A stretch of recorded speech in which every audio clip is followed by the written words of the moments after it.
எல்லாருக்கும் வணக்கம். இந்த வீடியோவில் எதை பற்றி பார்க்க போகிறோம் பார்த்தீங்கன்னா, அக்வாரியம் ஃபிஷ் டேங்க் வீட்டில் வச்சுருப்பீங்க, இல்லை வீட்டு வெளியே வந்து ஃபிஷ் பாண்ட் வச்சுருப்பீங்க. அதில் வாட்டர் ஓவர்ஃப்ளோ ஆகும் இல்லையா? வாட்டர் ஓவர்ஃப்ளோ ஆகக்கூடாது, ஃபிஷ் டேங்க்கில் வந்து ஹோல்ஸும் போடக்கூடாது. அப்படின்னா அதுக்கு யூஸ் பண்ணுறது தான் ஓவர்ஃப்ளோ சைஃபான் அப்படின்னு சொல்லுவாங்க. இது யூஸ் பண்ணுறப்ப உங்களுக்கு ஃபிஷ் டேங்க்கில் ஓவர்ஃப்ளோ ஆகாது, நீங்கள் ஹோல்ஸும் போட தேவையில்ல.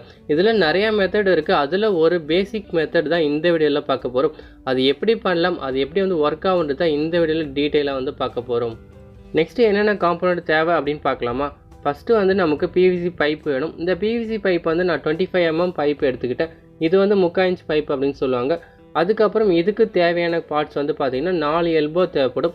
அந்த 4 எல்போ உங்களுக்கு 2 எல்போ பாஸ் ஷேப்பில் ஜாயின் பண்ணி எடுத்துக்கோங்க. அதுக்கப்புறம் ஒரு டீ ஜாயிண்ட், அதுக்கப்புறம் ஒரு கேப். இந்த கேப்புன்றது நெசசரி இல்லை, அப்படி வேணும்னா யூஸ் பண்ணுங்கள். அப்படி யூஸ் பண்ணுறீங்கன்னா ஒரு ஹோல்ஸ் போட்டு யூஸ் பண்ணுங்கள். அப்படி கேப்பு ஹோல்ஸ் போடல அப்படின்னா அதை யூஸ் பண்ணாதீங்க. நீங்கள் கேப்புன்றது இல்லாமல் கூட இந்த சிஸ்டம்ன்றது பண்ண முடியும். நான் வந்து இந்த வீடியோவில் கேப் இல்லாமல் தான் ஃபுல்லாக வந்து பண்ணியிருக்கேன்.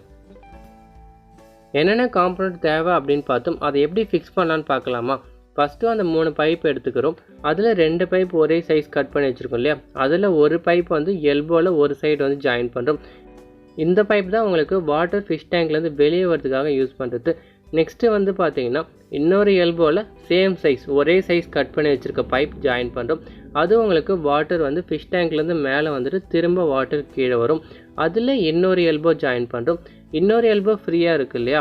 அந்த எல்போவில் சின்ன பைப் ஜாயின் பண்ணுறோம். கீழே வர வாட்டர் பார்த்தீங்கன்னா கீழே இருந்து வாட்டர் மேலே போகிறதுக்காக அந்த சின்ன பைப் வந்து ஜாயின் பண்ணுறோம். அதுக்கப்புறம் ஒரு டீ ஜாயிண்ட் பார்த்தீங்கன்னா அந்த சின்ன பைப்பில் ஜாயின் பண்ணுறோம். இந்த டீ ஜாயிண்ட்டில் தான் வாட்டர் வெளியே வரும். இதுதான் உங்களுக்கு வாட்டர் லெவல். உங்களுக்கு ஃபிஷ் டேங்க்கில் வாட்டர் லெவலுக்கு கரெக்டாக நேராக பார்த்தீங்கன்னா இந்த டீ ஜாயிண்ட் வந்து வைக்கிறோம். இப்போ இது எல்லாமே ரெடி பண்ணிட்டோம். இந்த ஓவர்ஃப்ளோ சைஃபன் ஈஸியாக வந்து பண்ண முடியும். ஆனால் அதில் மெஷர்மெண்ட்ன்றது ரொம்ப முக்கியம். ஒரு மெஷர்மெண்ட் கொஞ்சம் மிஸ்டேக் பண்ணாலும் உங்களுக்கு சரியாக வந்து ஒர்க் ஆகாது. அதனால் கரெக்டாக மெஷர்மெண்ட்ன்றது கரெக்டாக எடுத்துக்கோங்க.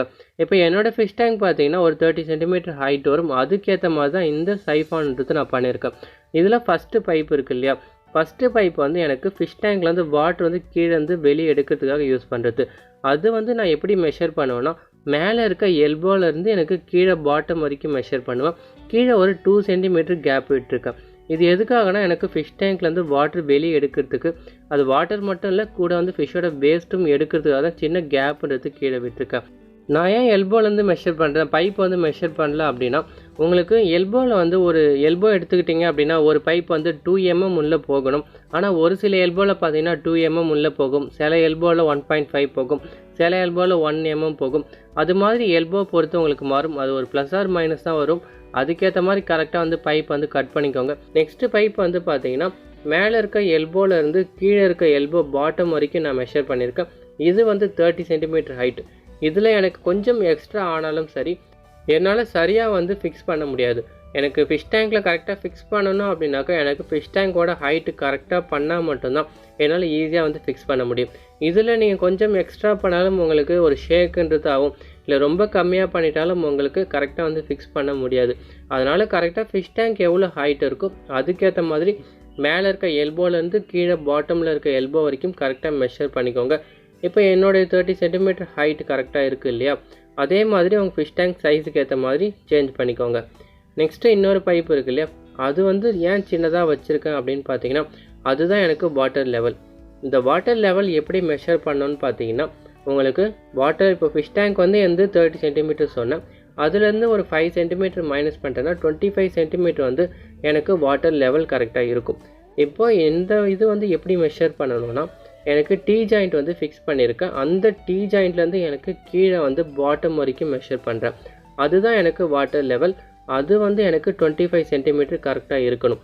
இப்போ டீ ஜாயிண்ட் தான் வந்து வாட்டர் லெவல் சொன்னேன். அதுலேருந்து ஃபிஷ் டேங்கோட பாட்டம் கரெக்டாக வந்து 30 cm -5 வந்து பார்த்தீங்கன்னா 25 cm கரெக்டாக மெஷர் பண்ணியிருக்கேன். இப்போ அந்த 25 cm மேலே எனக்கு வாட்டர் லெவல் இன்க்ரீஸ் ஆச்சு அப்படின்னாக்கா எனக்கு அந்த டீ ஜாயிண்ட்லேருந்து வாட்டர் வெளியே வந்துடும். இப்போ இது மாதிரி நீங்கள் கரெக்டாக வந்து ஃபிக்ஸ் பண்ணிவிட்டு நெக்ஸ்ட்டு வந்து இப்போ வாட்டர் வந்து வெளியே வரக்கூடாது இல்லையா? ஒரு லீக்குன்றது ஆகக்கூடாது. பைப் போட்டு க்ளூ யூஸ் பண்ணி கரெக்டாக வந்து ஃபிக்ஸ் பண்ணிக்கோங்க. ஒரு சின்ன ஏர் போகிற கேப் கூட இல்லாத அளவுக்கு கரெக்டாக வந்து ஒட்டிக்கோங்க. அப்போ தான் உங்களுக்கு ஏர் எடுத்து வெளியே போகாது, வாட்டர் லீக்கும் ஆகாது.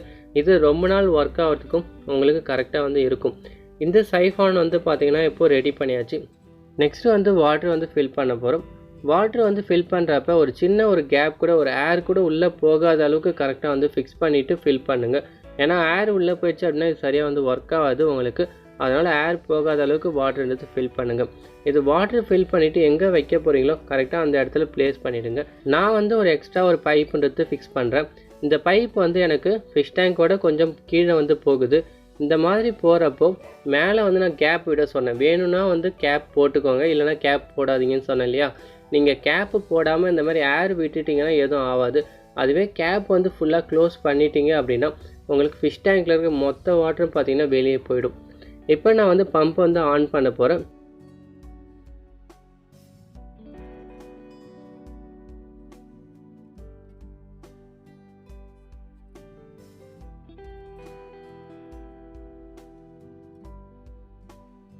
பம்ப் ஆன் பண்ண உடனே எனக்கு வாட்டர் லெவல் இன்க்ரீஸ் ஆகிறது உங்களுக்கு பார்த்தாலே தெரியும். அது வாட்டர் லெவல் இன்க்ரீஸ் ஆக எனக்கு வாட்டர்ன்றது வெளியே வருது இல்லையா. அப்போ எனக்கு வாட்டர் லெவலை விட அதிகமாக வரப்போ எனக்கு வாட்டர் வெளியே வரும். இந்த சைஃபான் எப்படி ஒர்க் ஆகுது அப்படின்னு பார்த்தீங்கன்னா, உங்களுக்கு வாட்டர் வந்து லெவல் இன்க்ரீஸ் ஆக மேலே ஒரு ப்ரெஷர் க்ரியேட் ஆகும். அந்த ப்ரெஷர் க்ரியேட் ஆகிறப்போ உங்களுக்கு வாட்டர் எடுத்து வெளியே டீ ஜாயிண்ட்லேருந்து வெளியே வாட்டர் எடுத்து வரும். மேலே ஒரு ப்ரெஷர் க்ரியேட் பண்ண வாட்டர் பார்த்திங்கன்னா கீழேருந்து மேலே போகும், மேலேருந்து திரும்ப கீழே வரும், கீழேருந்து பார்த்திங்கன்னா திரும்ப அந்த டீ ஜாயிண்ட்லேருந்து வெளியே போயிடும். இப்படி போகிறப்ப உங்களுக்கு வாட்டர்ன்றது உள்ளே ஒரு சின்ன ஏர் கூட இருக்கக்கூடாது. ஏர் இல்லாத அளவுக்கு நீங்கள் க்ளோஸ் பண்ணால் மட்டும்தான் இந்த சைஃபான் கரெக்டாக வந்து ஒர்க் ஆகும். இந்த சைஃபான் வந்து பார்த்திங்கன்னா எதுக்காக யூஸ் பண்ணுவாங்கன்னா, உங்களுக்கு எக்ஸ்டர்னலாக ஒரு ஃபில்டர் உங்கள் ஃபிஷ் டேங்க்கில் வைக்கணும், ஹோல்ஸ் போடக்கூடாது அப்படின்னா அந்த இடத்துல வந்து இந்த சைஃபான் யூஸ் பண்ணுவாங்க.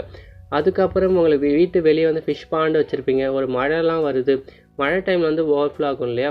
அந்த ஓவர்ஃப்ளோ ஆகக்கூடாது அப்படின்னாக்கா அந்த இடத்துல வந்து இந்த ஓவர்ஃப்ளோ சைஃபான்றது யூஸ் பண்ணலாம். நான் பம்பை ஆஃப் பண்ணிட்டேன். அப்பயும் எனக்கு வந்து வாட்டர் வெளியே வந்துக்கிட்டே இருக்குது. எனக்கு வாட்டர் லெவல் கொஞ்சம் கொஞ்சமாக கம்மியாகிட்டு இருக்குது.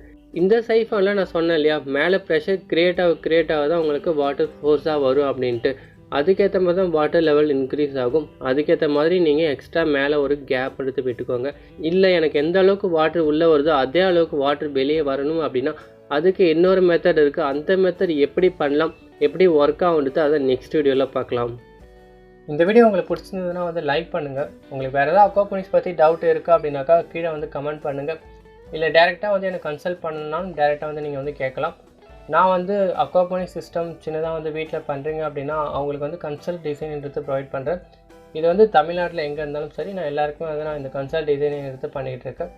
அதுக்கப்புறம் அக்வாபானிக்ஸ் பற்றி உங்களுக்கு டேரெக்டாக வந்து கேட்கணும் அப்படின்னு நினச்சிங்கன்னா இப்போ விழுப்புரம், பாண்டிச்சேரி, கடலூர் இதுக்குள்ளே இருக்கீங்க அப்படின்னா டேரெக்டாக வந்து நான் கன்சல்ட் டிசைன் எடுத்து ப்ரொவைட் பண்ணுறேன். அப்படி உங்களுக்கு காண்டாக்ட் பண்ணணும்னு நினச்சிங்கன்னா என்னோடய டீட்டெயில்ஸுன்றது ஸ்க்ரீனில் இருக்குது. அதுக்கப்புறம் என்னோடய டீட்டெயில் பார்த்தீங்கன்னா டிஸ்கிரிப்ஷன்லேயே கொடுத்துருக்கேன். நீங்கள் எப்போ வேணால் என்னை வந்து காண்டாக்ட் எடுத்து பண்ணலாம்.